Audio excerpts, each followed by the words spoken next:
Vous savez, quelqu'un dit qu'il va terminer sa campagne dans sa région natale parce qu'il se croit protégé. Il sera dans sa maison et il va dire qu'il a gagné. J'ai dit que les portes de sa maison ne sont pas des portes blindées. L'administration viendra vous prendre et vous allez répondre de vos actes. Moi, je dis il faut que nous soyons clairs et je dis bien, je le dis, le titre de candidat à une élection ne vous confère pas d'immunité. Non, pas du tout. Donc je crois que j'ai seulement dit, M. Polycarpe RFI, que chacun qui va à une élection connaît la taille et son poids politique.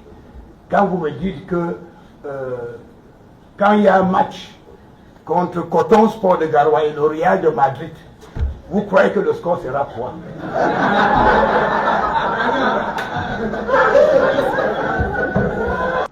Publier unilatéralement les résultats d'une élection est un acte de haute trahison. Je leur ai dit aujourd'hui en ma qualité de MINAT que ceux qui tenteront de proclamer les résultats du scrutin présidentiel ou de s'auto-proclamer vainqueurs en violation des lois de la République auront franchi la ligne rouge et devront s'attendre à des mesures de rétorsion à la hauteur d'une forfaiture aussi grave. Je voudrais être très clair. Le titre de candidat à une élection présidentielle ne confère aucune immunité à quiconque. Donc que les gens cessent de se tromper. Être candidat à une élection ne veut pas dire qu'on est déjà président. On peut toujours rêver. Avant d'entrer dans cette salle, mes services m'ont donné l'information qu'un candidat a pour intention de terminer sa campagne électorale dans sa région natale, où il compte se déclarer vainqueur à partir de son domicile situé dans cette région.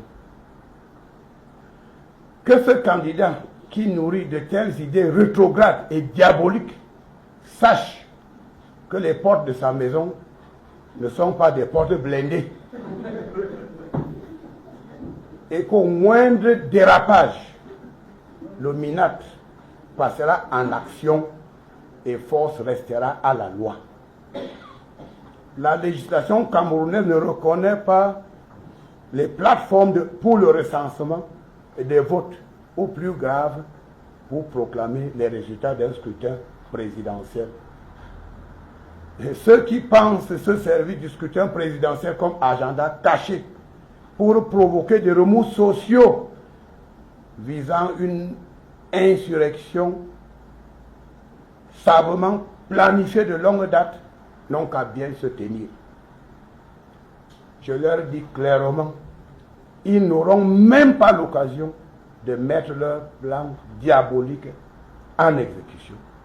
La prétention de proclamer les résultats du scrutin présidentiel en dehors des instances compétentes est une imposture qui doit cesser dès à présent. La récréation sera terminée dès la clôture des bureaux de vote le dimanche 12 octobre 2025. Attendre sereinement les résultats du scrutin présidentiel est la voie de la sagesse. L'imposture n'a pas de place au Cameroun. Un candidat qui politiquement est présent dans 10 arrondissements sur 360, qui plus est, a connu d'importantes défections dans ses rangs, ne peut prétendre gagner une élection présidentielle au Cameroun. Chaque candidat à l'élection présidentielle connaît son vrai poids politique. La démesure amène à la perdition. Je demande aux candidats un peu d'humilité, car une élection présidentielle est une activité sérieuse. Et il faudrait qu'on sache que lorsqu'on est obsédé par la folie de grandeur, on finit par perdre le sens de la raison. Bon, les gens sont bien évidemment libres de fréquenter des marabouts qui leur racontent tout, de rêver, qui leur font croire à un hypothétique destin national. Vous savez, les marabouts sont là pour prendre l'argent. Hein. Vous allez les voir, ils vont dire que vous serez président, donnez-moi l'argent et tout ça. Mais si vous tombez dans ce piège, vous n'êtes plus quelqu'un de très normal. Parce qu'une élection présidentielle se joue dans les bureaux de vote et non pas chez les marabouts. En tout état de cause, toute tentative de proclamer les résultats du scrutin présidentiel de manière unilatérale sera considérée par le MINAT comme un casus belli et traité comme tel. Force restera à la loi. Les contrevenants n'ont qu'à bien se tenir. Alors, quelqu'un qui a soi-disant cette plateforme illégale qui est à Douala et il prétend qu'il va communiquer les résultats de Kousséri, il le fera comment alors que physiquement il n'a personne à Kousséri? Le territoire national est très vaste. Donc c'est une imposture.